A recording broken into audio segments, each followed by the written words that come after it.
finally gonna do this damn video. I'm excited to do it. It's gonna sound like I'm just ranting, raving, but you know, it's most of my videos are. Excuse that. I'm gonna take that out real quick. It's my next meal. And it is talking about Kratom and tattoos. It's also a shout out to my artist, and I'll get to that later in this video. But if you take Kratom before you get a tattoo, which I made this mistake so many times for most of my sensitive area tattoos that I got done, it'll enhance the pain. And what I mean by that is you're gonna be focusing so much on either one of two things during that tattoo: a conversation you're having with your artist or the tattoo itself. And I noticed that when he was doing my chest and then when he was doing my neck, and I don't know why, I just couldn't pinpoint that it was the Kratom making it so hard, because I've gotten tattoos. I've never had any type of issue with any of my tattoos, none of them. And I got some really sensitive areas tatted that I'm not gonna go talk about on here, but he's a very good artist. Everything that he does is amazing. And luckily, you know, during those times that he was tattooing those areas, you know, if I needed to take a break, or if there was something going on, he would try to walk me through it, you know, get out of your head, you know, things like that. And that is one of the big things, to get out of your head. Now, when you got somebody telling you get out of your head while you're on Kratom, a hefty dose of an extract or a powder, it's hard to do because you're focused, you're hyper focused, and there's only so much you can focus on during a tattoo other than the pain of the tattoo. Now, I didn't realize this until I got my SMP done, which is scalp micropigmentation. My hairline was receding. I shaved my head, but my hairline was receding. But when I shaved my head, you can still see my hair. I got really thick hair, but my hairline just receded a little bit. So, you know, I had that done, not by my artist. This was done by somebody who specializes in SMP. But when he did that tattoo, or the micropigmentation on my head, all it is little dots. And I could not stop focusing on those dots. Tried to have a conversation with the guy, but he was not very talkative. So all I could do was sit there and focus on the music he had playing, or focus on the pain of the tattoo, which I get it. Some tattoos are more painful than others, but that one was just, I was sweating. You know, I was just sweating. You know how you get when you hit a point of your pain tolerance where you're just sweating. I was sweating. And the dude even asked me, he's like, dude, are you okay? I'm like, yeah, man, I'm fine. I don't know what this is. But so much to a point that about 2 hours into it, I ended up taking another Kratom extract shot, and that made it worse. And that's when I realized, hey, I'm focusing too much on this. And I think that's what makes it so painful. Let me know down below what you guys think about that. Have you ever taken Kratom prior to a tattoo? And do you have the same experience that I'm having, where you're able to hyper focus on the tattoo? And what, you know, how did it interfere with your tattoo? Did it make you tap out, or did you just push through it, you know, man up or woman up and get through it? I was able, luckily, to man up through it, but again, I have a really good artist. So part two, let's talk about the artist himself. So we go back prior to me. We were acquaintances before he became a tattoo artist.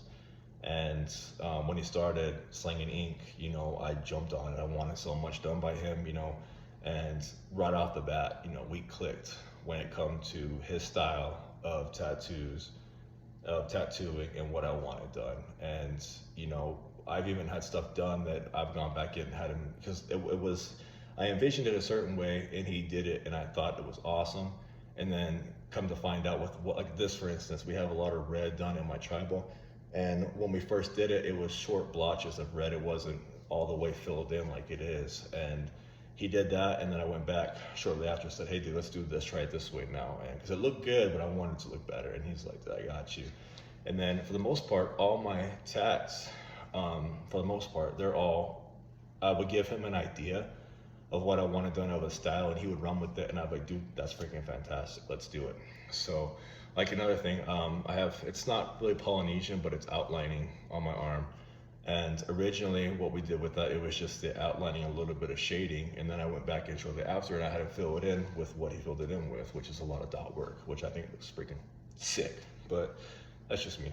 But anyway, I got on a weird tangent here. But anyway, so when he was doing my neck, it was the side of my neck, in my trap area. That's when me and him were having conversations about kratom, because I would, during a tattoo break, I would take an extract shot. And I asked him, ended up talking to him about it, and asked me if he'd ever heard of it. And he said he had, and he's tried it in the past. It didn't do nothing for him. And at that time, I was still an advocate for it. And he saw right through the bullshit, apparently. I was like, dude, we'll try more. Why don't you try more? And then he's like, dude, why? Like, why? And then I'm going back and forth about how much I'm taking in a day. And he's like, dude, you're an addict. You're addicted to this. And at that time was prior to me ever trying to quit. So I'm like, nah, man, I can come off it when I want to. You know, I just don't want to. What's the point? Stuff's amazing. I was at that stage. Shortly after that is when I tried to quit. And when I tried to quit, I've talked about this in another video, I failed. Like a lot of us do, we fail when we try to quit, end up jumping back on it. So when I went back in for the rest of the tattoo, we talked about it more, and I was like, dude, you know, you're right, I need to get off it. And you know, he wasn't a dick about it. He was just saying, yeah, man, that sucks, but you should get off it. Yeah, man, you're right. Went in for this side of the neck in the trap area, and we had kind of the same conversation about it. And then he kind of laid it out for me. He's like, dude, you need to get off this stuff. This is horrible how much you're taking. And here's some suggestions. He suggested some stuff for me to take, like the Delta 8 and just THC in general, which I can't take at my job, so I can't really mess with that. But you know, he made some suggestions, which was nice for me. He wasn't somebody who, like a lot of people are, who are just gonna say what they think I want to hear. He was like, dude, you're fucking up. You need to get off this shit. And I respect that. My wife was the same way, but it's different from when it's an outsider. You know, he's somebody who I don't talk to every day. You know, I see his stuff on Instagram. He sees my stuff on Instagram, social media, but you know, we're not talking every day like me and my wife do. So, you know, it's just different. And a lot of my friends were either taking kratom too, or you know, it's just one of those things. So it was an outsider's point of view, but that stuck in my head. Being called an addict stuck in my head for a while. And you know, even though the actual part where I quit and said no more wasn't because of that, still it was a building block, and I can't thank him enough for that. He was actually one of the first people when I got out of detox, I messaged and let him know, dude, I'm off that stuff. And that's because it was in my head. So anyway, shout out to him. He probably won't even see this video, but shout out to him, you know, for putting that in my head. Who knows where I would have been if I didn't go in for that tattoo. So anyways, I'm not sure if he wants his name on here or his company name, but if he does, you know, if I talk to him and he does, I'll link it down below or whatever, so you guys can give him a follow if you want. But anyways, let me know down below if you got somebody in your life that has done that for you, but also let me know if you've ever taken kratom before a tattoo, and if it hurts more than what you're used to prior to kratom, maybe that's the reason.